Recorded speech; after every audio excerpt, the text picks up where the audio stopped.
Então, boa tarde, pessoal. Boa tarde. A gente agradece a presença de todos vocês. A gente sabe que talvez a palestra ali do lado seja um pouquinho mais estrelinha que a nossa, mas a gente vai tentar passar o máximo possível de conteúdo para vocês, de como fazer esse ciclo de desenvolvimento de um robô na FRC e toda a concepção da ideia inicial até a fase final de construção dele. Então, falando um pouquinho mais sobre nós, eu sou Bruno Nunes, todo mundo me chama de Nunes apenas. Eu venho da FLL desde 2019, participei na FTC até 2022.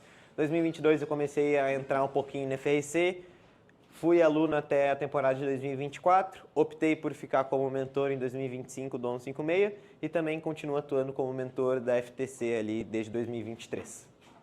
Bom, e eu sou o Eduardo Pena, né? Eu estou envolvido com a robótica desde o Lego a partir de 2015, que eu iniciei no Lego. Entrei na FRC no ano de 2020 e desde 2024 eu sou mentor da Undercon. E além disso, também comentando, eu faço engenharia mecânica no IFSU junto com o Bruno e eu trabalho na Upsensor, que é a empresa do Ivan que fundou o time. Isso aí. Bom, aqui a gente vai comentar um pouco mais sobre o que a gente vai abordar hoje, né? A gente vai comentar principalmente sobre o cronograma e como ele é importante para a construção e concepção do robô e como que ele é importante de ser seguido, mas também, além disso, também adaptável, né? Conseguir pegar no meio da temporada e ver que tu não vai conseguir fazer tudo que tu planejou e acabar sacrificando algumas coisas pelo bem de ser constante e conseguir ser um robô que vai chegar na hora e vai fazer tudo o que tu quer, que é essencial bem. Isso aí. Além disso, a gente vai usar de exemplo, principalmente, foi um que deu mais certo com a gente e vai ser o caso ano que vem, que é um cronograma focado em uma temporada de Week 1.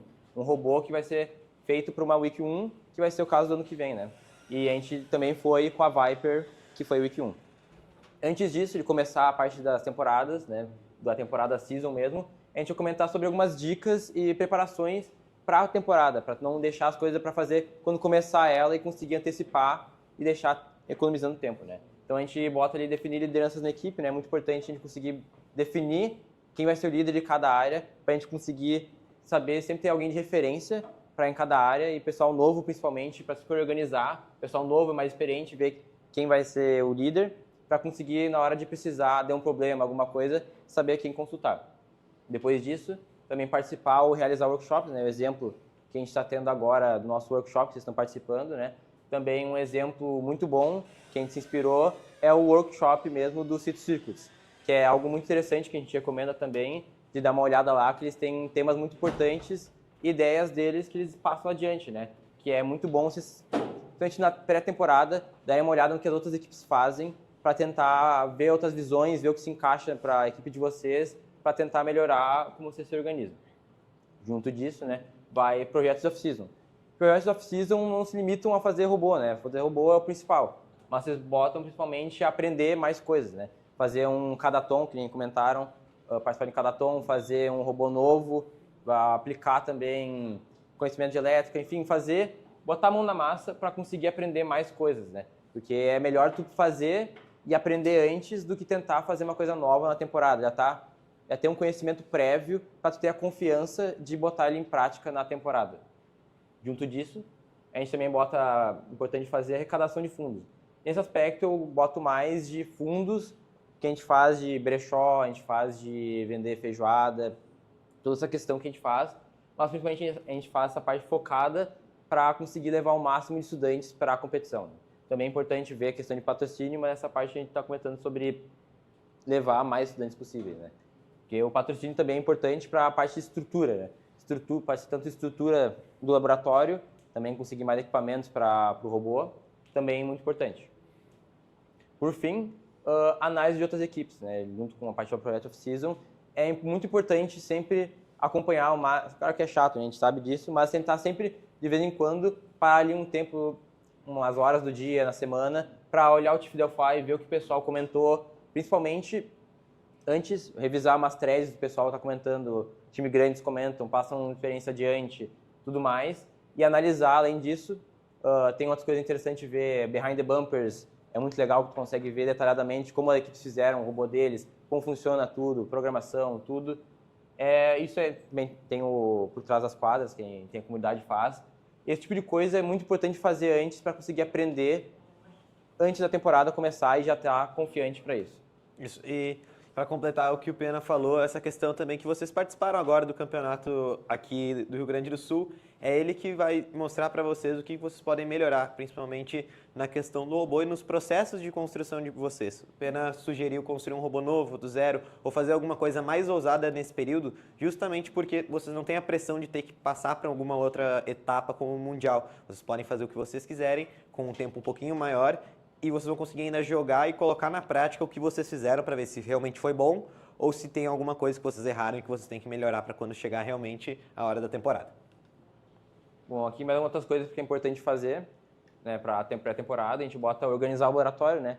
Claro que a gente fala isso já pode parecer meio óbvio, né? Mas a melhor coisa a fazer é deixar o máximo de coisa organizada e todo mundo saber onde estão os locais das coisas para deixar, né? Porque chegar na hora da temporada, ninguém saber onde estão as coisas, vai atrasar, pode perder também material e nunca é bom, né? Claro que a gente está falando isso, é o mundo ideal, né? Sempre chega a temporada, vai lá e tá uma bagunça. Mas o que a gente sempre busca fazer é deixar, por exemplo, um horário do dia que vai todo mundo parar de trabalhar para organizar o ambiente, né? Porque senão pode acabar tendo muito prejuízo a longo prazo, né?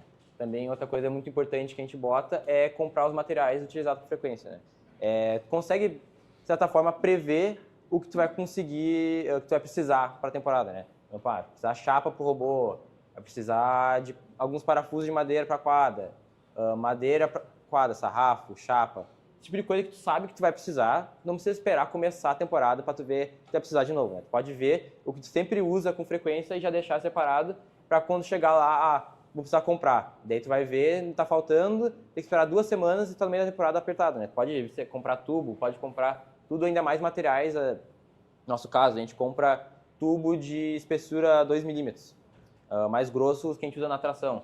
Eles são muitas vezes mais chatos de a gente conseguir comprar, e se a gente deixa para comprar na temporada, às vezes não tem que esperar mais semanas ou quase um mês para esperar. Então é sempre bom comprar com antecedência, porque pode ter imprevisto e acabar atrasando todo o cronograma da equipe, né? Depois disso, também é importante fazer 2 coisas também alinhadas, refletir no desempenho da temporada da equipe. Eu acho que alguma coisa muito importante. Logo após o Mundial, a gente faz isso, ou depois da Regional. É bom também fazer um pouco antes da próxima temporada, ver, em relação com as metas, tudo que você colocou de metas para a temporada que vocês querem fazer e refletir sobre se conseguiram realizar elas, se não conseguiram realizar elas, o porquê de cada coisa e ver, principalmente, no que acertaram para continuar tentando fazer aquilo e o que erraram. E ver o porquê disso e tentar corrigir isso para que não se repita. Algo muito importante para a gente conseguir refletir e avaliar de maneira constante e saber com clareza se está certo ou não, se a gente está conseguindo manter as nossas metas, é que as metas sejam precisas. Não adianta a gente botar uma meta muito abrangente como ir bem. O que é ir bem? Não consegue saber o que é ir bem, porque para um ir bem é uma coisa, né? Para o outro pode ser outra coisa. Ganhar um prêmio.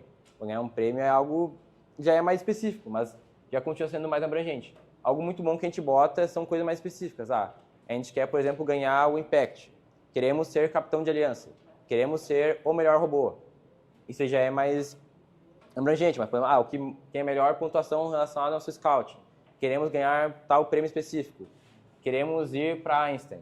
Mas é muito importante, junto disso, ser realista. Ver como vocês acham que conseguem bater e, de repente, fazer uma meta crescente. Vai vendo, ganhou o regional. Foi melhor. Tá? E aumentando elas para conseguir ver progresso. E conseguir ver que vocês estão avançando e melhorando, né? Porque se vocês botarem metas muito longas, como vocês têm uma equipe nova, por exemplo, já botar, queremos ganhar mundial, vocês vão andar, progredir, mas não vão ver progresso, né? Porque vocês não vão ter uma meta a curto prazo a ser batida. Então é sempre importante botar metas a curto prazo, que vocês vão conseguir batendo elas e sempre avançando e melhorando. E se não conseguirem bater as metas de acordo com o cronograma, provavelmente na temporada, refletir sobre elas de acordo com o seu caso, né? Vocês têm os recursos e ver como vocês conseguem melhorar o cenário de vocês. E agora a gente vai realmente entrar para dentro da temporada. Ali, nesse caso, foi dia 4 de janeiro. Acho que ano que vem vai ser um pouquinho depois. Mas desde o começo do dia do kickoff, existe um passo a passo de coisas que uma equipe de sucesso faz e a gente sempre tenta replicar e a gente vai passar um pouquinho para vocês. Primeira coisa, e o mais importante, é fazer a leitura do manual.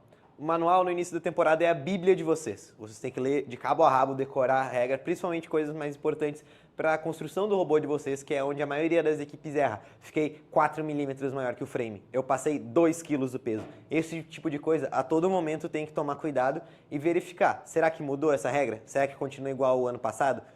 Se mudou, o que mudou? Dá para procurar no manual certinho todas as regras que não mudaram, que no manual regras mais antigas têm uma cor e regras novas têm outra, então dá para vocês pesquisarem certinho. Além disso, fazer, claro, o estudo do jogo.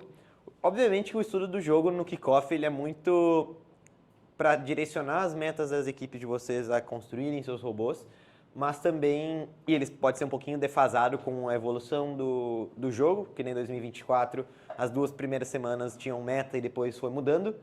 Então tem que também tomar cuidado para continuar acompanhando como os times lidam também com a temporada. Definição de metas e organização no cronograma, então aquele mesmo cronograma que a gente mostrou para vocês, a gente faz ele já começando nesse dia e algumas outras organizações já no off-season a gente faz como marcar janelas para patrocinadores produzirem peças para nós, por exemplo. E com definição de metas, não é a mesma questão de, tipo, quero ganhar um prêmio. Eu quero que meu robô escale, eu quero que meu robô colete, eu quero que meu robô ande rápido. Ou não, eu quero que meu robô seja um pouco mais devagar para ser melhor de dirigir, já que eu não tenho que cobrir uma distância longa. Tudo isso o time de vocês tem que colocar numa tabela, todas as milhares de possibilidades de robôs que podem ser feitos numa temporada e analisar o que nós temos a capacidade de fazer e como a gente vai fazer. E se a gente consegue realmente ter tempo para fazer esse tipo de coisa. Porque lembrando, o Week 1 é muito apertado. Muito apertado. Então os times têm que tomar cuidado para não se empolgarem demais com a temporada e fazerem um robô que não vai ficar pronto até o dia da competição. E além disso, fazer a separação da força de trabalho. Às vezes é chato fazer essa separação, principalmente aquelas pessoas que acabam não recebendo um cargo diretamente, mas é sempre muito importante. E lembrar que não é porque uma pessoa, que nem no nosso sistema, não é o líder de uma área, não quer dizer que ela é menos importante que a outra. Quer dizer que ela só ainda não está pronta para assumir essa responsabilidade. Além disso, a gente colocou aqui um exemplo, a gente usa bastante o Sheets para fazer essa questão no cronograma, e a gente gosta de acompanhar muito o que os Open Alliance fazem pelo Tiff Delphi e os Robot in 3 Days, que a gente conhece por aí. É isso no Tiff Delphi, que nem eu comentei antes, muito importante, ainda mais na temporada, porque na temporada foi algo que a gente aprendeu principalmente, acho que foi 22, 23, a gente fez isso melhor, é ficar olhando o Tiff Delphi e ver o que os outros times estão fazendo. Porque muitas vezes, tipo, eles vão falar a estratégia deles, tipo, a gente está pensando em seguir tal caminho. Principalmente os Open Alliance, por exemplo, o 4481, o Spectrum fala muita coisa também legal de ver. É ver que eles estão falando e analisando o jogo, né? Porque muitas vezes tu não pensou numa coisa, eles vão lá dizer a visão que eles têm, que eles acham que é importante para o jogo. E foi algo que a gente errou algumas vezes, que a gente não leu tão bem e a gente acabou fazendo, que nem o Henrique comentou, inventando moda. A gente arriscou inventar moda e acabou dando errado. Então é bom tu ver o que as equipes estão fazendo para tentar seguir a mesma direção ou analisar e ver as vantagens e desvantagens delas. Por exemplo, no ano passado, muitos robôs estavam usando roda de, acho que era 6 polegadas, não pode me corrigir, no atirador deles. Mas isso acabava dando mais peso para o nosso atirador. Então, como a gente queria que o nosso robô fosse muito bom para fazer amp, a gente colocou uma roda menor com menos peso e a gente conseguia fazer o pivô muito mais rápido por causa disso, com o robô focado mais em amp do que em atirar por conta disso. Então é muito bom ficar focando no Tiff Delphi, o que outros times falam, para tu conseguir seguir ainda mais estratégia, né? Porque a estratégia, durante o decorrer da temporada, a gente vai comentar mais adiante, pode acabar mudando. Um exemplo disso, que nem ano passado, foi a questão de feeding. Na primeira semana, a gente viu o jogo muito mais em ciclo. Como a gente ia ciclar o robô, ia sempre ir de um canto ao outro da quadra fazendo ciclo por conta. Mas isso acabou mudando. Na Week 1 que a gente jogou não foi tanto assim, mas a partir da outra regional que a gente fez em Iowa, muitos times já estavam começando a usar a estratégia de feeding, e começar a jogar as notas para o lado da quadra. Então, por conta disso, a gente viu que essa maneira de jogar que a gente tinha visto não era mais tão vantajosa, e a gente tentou adaptar o nosso robô e a programação e tudo mais para conseguir fazer a questão de feeding para estar um robô mais competitivo. Agora, comentando mais sobre a Week 1 mesmo, a gente bota aí os principais focos de metas para a gente começar na Week 1, para estar de acordo com o cronograma. começar a montagem da quadra. É muito bom já começar ela por diversos motivos, né? O primeiro, com a montagem da quadra pronta, ou principalmente quase pronta, vocês conseguem já começar os protótipos de vocês, conseguem... protótipo principalmente, depois o robô, mas não adianta se fazerem com pressa, e a gente já errou isso em alguns momentos, acabou com a quadra, de repente, ficou mais pronta mais cedo, mas não de maneira com qualidade fidedigna com a quadra oficial, e acabou dando problemas quando chegava na competição. Então é muito importante ter uma quadra pronta o mais rápido possível e com qualidade para depois conseguir fazer os protótipos e validar os conceitos. Depois disso, a gente também tem a meta é já bater o martelo no geral, sobre a estratégia de jogo, como a gente vai querer seguir, as vantagens de cada ponto, o que a gente quer seguir, o que o robô faça. Já está batido o martelo, claro que é importante a gente deixar aberto para alterações com o decorrer da temporada. Também começamos com protótipos mais simples, protótipos de validação de conceitos. Esses protótipos são protótipos que a gente faz com MDF, coisas simples que a gente vê, ideias que a gente quer ver se funcionam. E ver principalmente que a gente consiga mudar eles facilmente. Principalmente para ver os conceitos e a gente conseguir adaptar. Esses conceitos, ele vai ser a base deles que a gente vai avaliar o quão difícil é para a gente fazer uma função. Por exemplo, esse ano a gente teve 2 protótipos. A gente tinha o protótipo de intake do chão e o de station.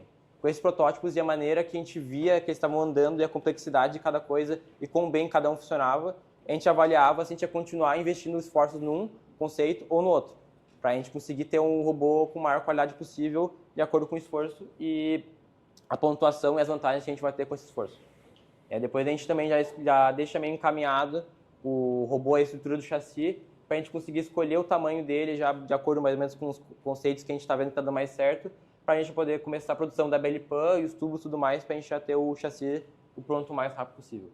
Também é importante o treino de drivers, a gente sempre tenta deixar, se é possível para você ter recomendado, deixar já um chassi pronto ou quase pronto, se vocês tiverem capacidade de ter 2 robôs ao mesmo tempo, para conseguirem começar um treino de drivers, o pessoal que quer pilotar o robô, para conseguir se acostumando a dirigir um robô de FIC, que é algo muito diferente de qualquer coisa que eles já vão ter feito antes. Né? Então, o bom é eles começarem o mais rápido possível. Isso é algo que a gente, por exemplo, fez muito bem em 2023, que a gente tinha tanque, só que, por exemplo, agora a gente não consegue mais fazer tão bem no momento, porque a gente tem só 4 modos Swerve, né? A gente não consegue ter 2 chassis rodando ao mesmo tempo. Então a gente tenta deixar ele separado rodando e daí quando começar o robô a produção dele, já começa a montar, a gente alguma hora passa a elétrica dele para o outro chassi. Isso. Daqui a gente tem um exemplo que comentaram na outra palestra, da estratégia do que a gente precisa, do que a gente quer e que seria bom, e o que a gente vai ignorar. Isso aqui é muito importante, né? A gente vai usar ele, principalmente o seria bom, queremos, a gente vai usar ele para cortar, principalmente na semana de validação de conceitos, que vai variar na week 1 e 2, a gente vai ver, por exemplo, nosso protótipo, digamos que um jogo que seria muito importante pegar do chão. Nosso protótipo de pegar do chão está atrasado, mas, por exemplo, ele é muito importante pegar do chão, ou para o atirador um conceito é muito importante, a gente vai avaliar como está o andamento do protótipo para ver e relacionar com a tabela, para a gente ver o que a gente vai cortar ou não no cronograma, para a gente conseguir ficar com o robô pronto a tempo. Então, aqui o fazer trap seria bom, mas a gente viu ali, durante os conceitos, e o pessoal estava fazendo o TIFF Delphi, a complexidade que seria fazer a trap. Então, a gente acabou vendo os protótipos que a gente fez, não foi muito bem, a gente já começou a cortar. Por exemplo, a resiliência, tudo mais, esses protótipos é muito importante para a gente conseguir ver a complexidade mesmo, porque pode ser que a gente olhe ali no começo e pense, vai ser difícil. Mas, por exemplo, a Bard, a princípio, pode parecer muito difícil fazer a baixa, né? Mas a gente olhou no TIFF Delphi, várias ideias de times, eles estão postando, o Roboteam 3 Days, por exemplo, também, ideias para fazer, que a princípio podia ser difícil, mas a gente viu com as ideias e protótipos que a gente ia conseguir fazer no cronograma e a gente chegou e fez eles, né? Isso. E lembrando que isso aqui a gente tenta decidir até no máximo na quarta-feira depois do kickoff. A gente já tem tudo isso aqui para quinta-feira ou até no início da... não, quinta-feira que a gente geralmente faz reunião de noite, para começar já a trabalhar em protótipos e conceitos que a gente vai apresentar agora para vocês. Como aqui na Week 2. A nossa Week 2 talvez seja um dos momentos mais conturbados aí para o pessoal da mecânica, que é onde todos os protótipos já devem ter sido começados e as análises 2D do que está sendo concluído já começou. Aqui o Eduardo falou um pouco sobre a BLPAN.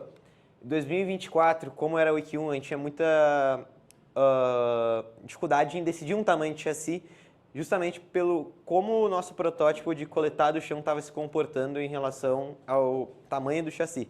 Só depois de fazer uma análise 2D desse tipo aqui, a gente chegou na conclusão que talvez fosse possível ter um robô bem pequeno para coleta. E daí a gente fez essa BLPAN aqui que tem alguns tabs que foram feitos para serem cortados na mão e decidiu o chassi. Essa BLPAN era para um chassi de 26 polegadas. Daí a gente fez 3 marcações diferentes e no final a Viper cortou todos eles e a gente não tinha esse tamanho todo. O Week 2, que nem eu falei, tem esse tipo de análise 2D. Isso aqui é o que a gente chama de Master Sketch. É aqui que vai decidir se o robô de vocês consegue jogar dentro das regras do jogo. Então essa medida aqui de 48, se eu não me engano, era a altura máxima que teu robô podia esticar. Aqui a gente também tem essa linhazinha que é o frame do teu robô. Não, mentira, não é o frame do teu robô. Ela é a altura que ficava a station, não lembro, 2024, onde tu escalava, para passar por baixo. Então tudo isso aqui a gente foi analisando com protótipos, qual era o nosso chassi, qual era o tamanho do bumper que a gente sabia fazer, como estava sendo os protótipos de shooter, e aqui a gente decidiu como ia ser todo o nosso robô e como a gente ia trabalhar em volta dele. Aqui daí a gente tem a Week 3, né? Que a princípio, tudo seguindo o cronograma, a gente já vai ter o CAD do robô finalizado, né? A Week 2... A Week 1 é a principal para validar conceitos, a gente vai validar os conceitos, validou, viu qual que a gente vai querer seguir. Na Week 2 a gente vai chegar, vai fazer protótipos mais complexos para a gente testar, principalmente a integração dos mecanismos, a gente vai ver como os dois protótipos interagem entre si, ver se precisa de uma modificação e também ver mais avançado uma medida, por exemplo, tem um conceito ali bom, mas eu preciso saber a medida de compressão, preciso saber uma coisa mais complexa que só com aquele protótipo simples não consegue ver, para a gente conseguir chegar e bater o martelo para poder mandar para produção. Daí já na Week 3, a gente vai ter o CAD do robô pronto, a gente vai mandar ele para produção para os patrocinadores, enfim, e o que a gente não vai para o patrocinador, a gente vai pegar e vai produzir com a gente. Daí a gente vai ter, junto disso, com a produção, vem a parte do Parts Tracking. Que esse Parts Tracking, esse aqui a gente tem, por exemplo, o que a gente modelou, que a gente fez, que a gente separa ele por, ali na parte de código, a gente tem cada peça do robô tem um código. Ali eu não vou especificar aqui para não tomar muito tempo, mas aí ele tem separado o código por mecanismo, o ano o que está da temporada e... O número do time. E o número do time. Daí depois a gente tem qual mecanismo que tem ali no nome, daí o material que ele vai ser para tu procurar, a descrição do nome da peça, né? O que ela é, quem projetou ela para...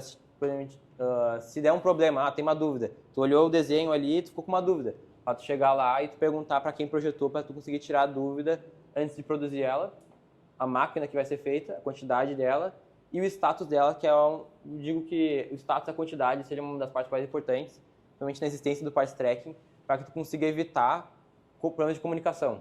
Claro que é sempre bom tu sempre comunicar e confirmar com o pessoal que está produzindo, para não dar problema de produzir a mais, produzir a menos, não dá principalmente esse problema de quantidades, né? E também junto disso vem a separação, que a gente faz, cada mecanismo a gente tem uma caixa, que a gente separa sempre que fica pronta a peça, depois de tudo, acabamento e tudo mais, a gente larga naquela caixa, depois a gente vai lá e marca. Então chegar a hora, a gente quer ver, começar a montar o intake, começar a montar o chassi, diz que está tudo pronto, não vai ter as coisas. A gente também consegue botar a ordem de prioridades, para a gente botar, por exemplo, a gente não vai botar a ordem de prioridade de o atirador, né? Porque não vai adiantar nada ter um atirador se não tem o chassi. Ainda mais, além disso, a parte elétrica. A gente sempre foca começar do mais essencial, deixar, por exemplo, o chassi pronto para o pessoal da elétrica poder programar a movimentação do robô, começar o autônomo, depois o intake, começar a testar ele, programar. A gente vai tudo pensando nisso, a gente faz a questão da produção e a organização dela, né? Isso. E isso aqui é muito útil nessa questão da comunicação que o Pena falou, não só pelo pessoal que vai produzir a peça e perguntar alguma coisa, mas também para o pessoal que quer saber qual é o status. Eu tenho que fazer tal peça, mas será que já começou? Ela começou no dia anterior, mas a gente foi embora. O que eu posso fazer para terminar ela? Onde eu encontro o desenho dela? Aqui a gente usa, todo no nosso CAD tem esse código em cada uma dessas peças. Ela não tem um nome, como por exemplo, rodinha intake. Ela não tem esse nome. Ela tem um código daqui dizendo o que ela é, se ela está pronta, se ela tem que ser impressa, ou o eixo. Eixo, a gente coloca na descrição, eixo de meia polegada de 36 polegadas. Daí ela tem um código, vai copiar esse código, vai entrar num shape, pesquisar o número da peça por esse código, copiar e colar, e ela vai aparecer lá. Aí o pessoal que vai usinar, tornear, fazer qualquer tipo de corte manual, vai conseguir encontrar esses desenhos, essas peças muito fácil. Vocês nomeam manualmente? A gente tem no Google Sheets, é um gerador de códigos. O código, quando a gente muda o mecanismo, então, por exemplo, drivetrain, ele tem o código 01 no começo. Então, quando eu colocar no tipo qual o mecanismo eu quero, ele já vai ter o inicial 01. Quantas peças já foram? Foram 15. Então, a próxima peça que eu vou fazer vai ser a peça número 16. Os designers, todos eles já têm o nome pronto na tabela do gerador para escolher quem é. A máquina, a gente já sabe todas as máquinas que a gente usa, ou patrocinadores que a gente manda, a gente já coloca ali. Que daí a gente já separa de WG e tudo mais. Os status a gente já tem alguns prontos também. O maquinista está a lista de praticamente todo mundo do time que atua na mecânica. E a parte da descrição é realmente só para o pessoal, olhando isso aqui, conseguir entender o que é, caso já saiba e tudo mais. Mas isso tudo aqui, essa tabela é a parte que tu encontra as partes que tu vai fazer do teu robô, e a gente tem uma separada que é o gerador, que depois acho que a gente pode mostrar. A gente pode abrir depois se quiserem, dá tempo a gente mostra. Tá. Aqui a gente também tem mostrando um progresso de exemplo do robô, ali tem a Viper pronto, o CAD ali como ele estava na Week 3. Claro que a gente acabou mais para frente modificando algumas coisas, e aqui a gente tem como é que estava o exemplo do Archon na Week 3. Claro que o Archon estava um pouquinho mais atrasado, ainda mais que ele não lembro qual week era. Week 4, o Archon jogou. Week 4. Ele estava um pouco mais atrasado na Week 3, mas a gente já estava com ele com o chassi pronto aqui, ó, com os Spark, todos os Neo ali montado a tração, só estava sem as rodas, a gente estava com a parte preparando para o bumper ali, começando a montar a torre com o braço, então a gente já estava com muito da base dele preparado já na Week 3, porque é muito importante deixar o robô, principalmente grande parte dele, pronta o mais rápido possível, né? Porque tu vai ter mais tempo para o programador fazer o autônomo, para quebrar o robô. Isso é um ponto muito essencial, que foi o que a gente acertou muito no Archon e na Viper também, acredito, que o robô ficou pronto relativamente até cedo, e com isso a gente conseguiu bater o robô bastante. Então, se acha a Viper, o Bruno pode confirmar, a gente pegou o intake, abriu, começou a bater na parede para ver se estava aguentando. E com isso a gente também avaliou o eixo, a gente conseguia ver o que podia estar meio frágil e poder mudar para melhorar para a competição, porque é muito melhor tu quebrar aqui, tu vai ter as ferramentas para poder comprar, chegar na hora da competição, quebra e tu só aceita, tu não vai ter recurso e tempo para conseguir arrumar. Então, esses momentos que tu tem de tempo livre são muito essenciais. Então, é melhor tu fazer um robô mais simples, como a gente fez com o Archon, e tu conseguir terminar ele mais cedo, para tu conseguir aperfeiçoar ele e deixar ele o mais limpo possível, a maneira que ele funciona, para não dar nenhum problema na competição. Abrindo um parênteses aqui, se vocês forem olharem detalhadamente o Archon e a Viper, eles são praticamente o mesmo robô. Os dois têm um intake que pivota com um pivô simples, os dois têm um braço simples que só muda o que tem na ponta. A Viper usa uma tração Swerve que a gente colocou no Archon pro off-season de 2023, a gente aplicou ele para a gente ver como funciona a Swerve, e a gente colocou só um escalador telescópico que a gente já sabia fazer esse tipo de conceito em outras temporadas. Então a gente pegou todo o conhecimento que a gente já tinha do time da história ali 2023, 2022 e aplicou para o robô de 2024, porque o Week 1 é muito cedo. Tudo que vocês fizerem para jogar uma Week 1 ou uma Week 2 até, tem que ser com alguma coisa que vocês já sabem trabalhar em volta. Não dá para ficar inventando moda. Aqui a gente tem a Week 4, onde o teu robô já está praticamente pronto. Aqui o Archon, ele estava com ainda algumas peças em MDF, não era a final, justamente para esse tipo de teste aqui acontecer. Aqui a gente tem o Tralisk com o intake antigo dela, a primeira vez que a gente esticou o elevador para ver a altura, estava tudo certo, ali o pessoal medindo. Então aqui na Week 4 tu já vai ter o teu robô praticamente pronto para rodar, isso se ele não estiver pronto para rodar. A gente também tem toda a questão do início da elétrica, um robô assim complexo, a questão da elétrica é muito importante, garantir que toda a linha CAN está bem feita, as linhas estão bem feitas, se tem registrado uma lista de qual é cada cabo, onde fica cada cabo, cada entrada, tudo isso é muito importante. E aqui a gente já começa também a programar os mecanismos do robô e ter mais cedo possível algo para rodar e treinar e conseguir descobrir o que dá para mudar, tanto na programação quanto na mecânica do robô. Aqui a gente já começa a entrar nas semanas mais perto da competição. Aqui então a gente tem o Week 5, onde o robô está praticamente finalizado, ou pelo menos o robô que vai jogar a competição, a primeira competição de vocês. Aqui a Viper ainda estava com o shooter antigo dela. Aqui o intake tem ainda algumas peças impressas que a gente foi mudando ao longo do tempo, o rádio antigo, tudo isso a gente foi aperfeiçoando na Week 5. Além disso, é um período onde os programadores, principalmente, ficam muito tempo com o robô. O que a gente faz? A gente pega todo esse tempo livre do pessoal da mecânica e fala como a gente pode melhorar nosso robô. Aqui a gente tem o exemplo da Ultralis Cresciano, que é o mais visível que dá para ver. A gente saiu da competição de São Paulo e falou, beleza, o que nós precisamos fazer para a gente conseguir jogar um Mundial muito bem e conseguir ser escolhido e jogar numa boa aliança? A gente viu que o nosso robô não fazer alga era o que mais nos atrapalhava nesse sentido.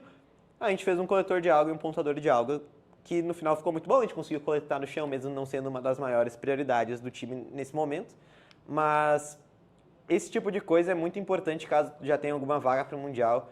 E pode ser uma mudança muito simples. Aqui a gente só adicionou basicamente um sistema de engrenagem e belt, 2 rodinhas aqui em cima na nova chapa. Mas isso aqui já foi o suficiente para mudar completamente o desempenho que a Under teria. Mesmo sendo assim simples. Não era coletar do chão, não era ter uma redução maior ou menor na Swerve ou fazer alguma mudança muito drástica. Foi simplesmente redesenhar essa chapa e adicionar 3 eixos a mais. Isso já mudou toda a Under. Então, esse tipo de coisa simples é o que o time de vocês tem que focar a fazer para serem consistentes ao longo da temporada. E aqui é o Week 6, que é onde tu se prepara para ir para a competição.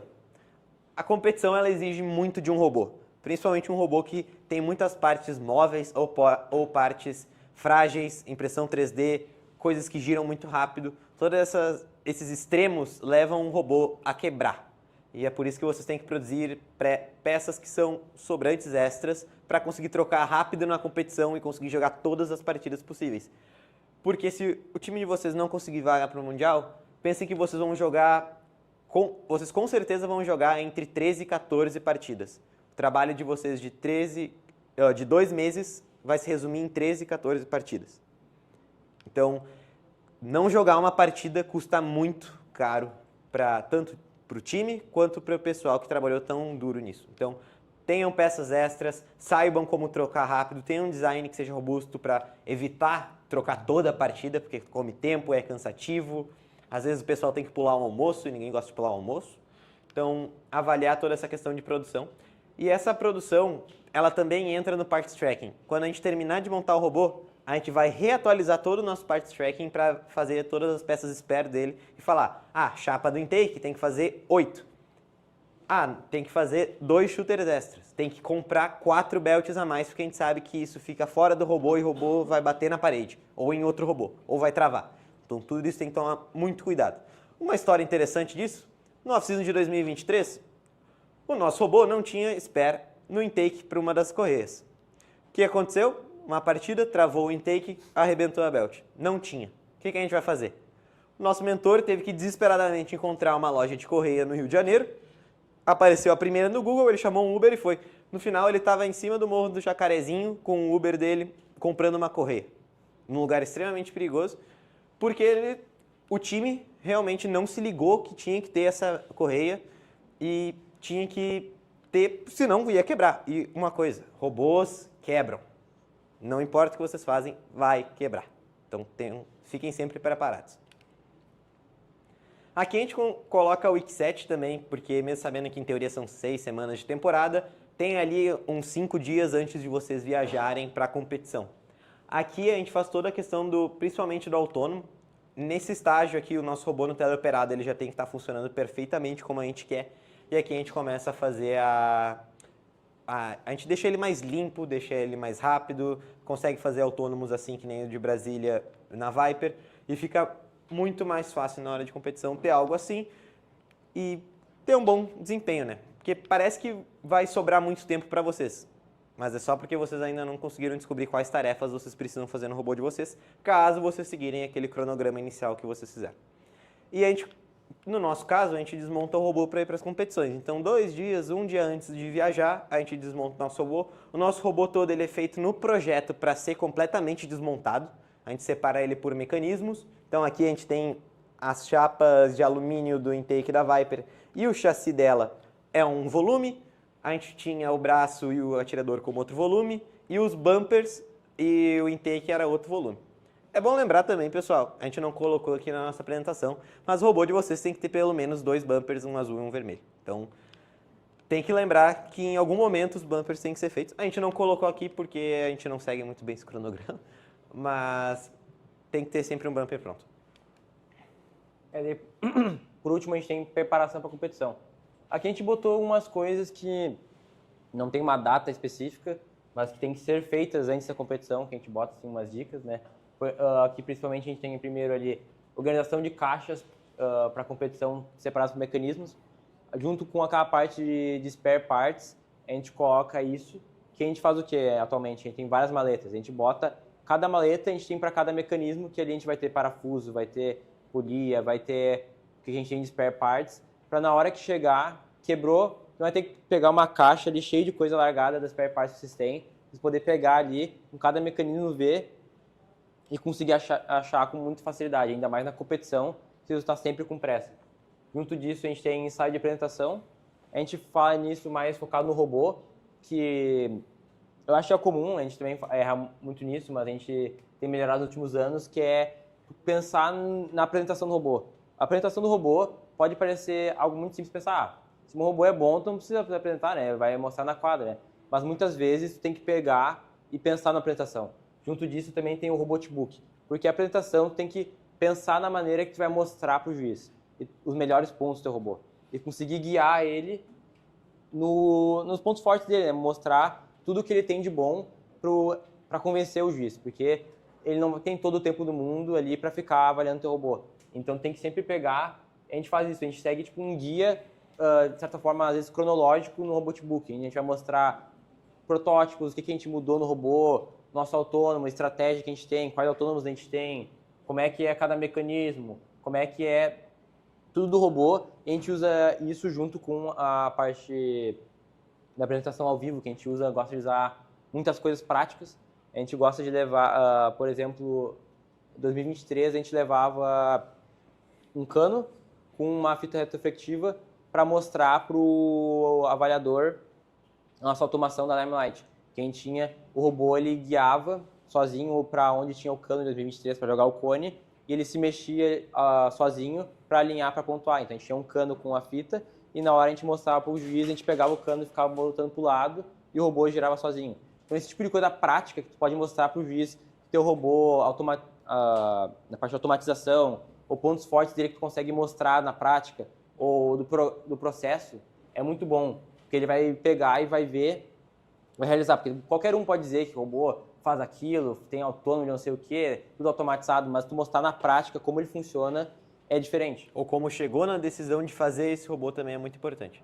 É toda questão de processo e mostrar que não foi sorte, porque às vezes o time tem sorte, ele vai lá, teve a primeira ideia foi lá e deu certo. Mas tu mostrar o processo de várias ideias que tu teve, toda a tentativa e erro, como tu progrediu e mudou. Por exemplo, a gente chegou e a gente tinha antes um mecanismo que não tinha alga. Como é que a gente fez agora com alga? Tá sempre mostrando evolução, também é algo muito importante pro avaliador, que ele vai ver na hora que ele vai dar um prêmio de robô, né? E também disso tem a finalização, né? E outra parte que a gente comentou anteriormente é estar sempre atualizado e sempre olhando partidas, competições, Chief Delphi, para ir se atualizando numa maneira de jogo também. Ainda mais Week 1, nem tanto, mas se for jogar Week 2, Week 3, tu olhar as partidas e ver como é que os robôs estão jogando o jogo, como é que tá os outros regionais, o meta, como é que está se estruturando o jogo para ir se atualizando e tentar adaptar o que tu consegue no cronograma apertado para ir o melhor possível na competição. Então é isso aí, pessoal.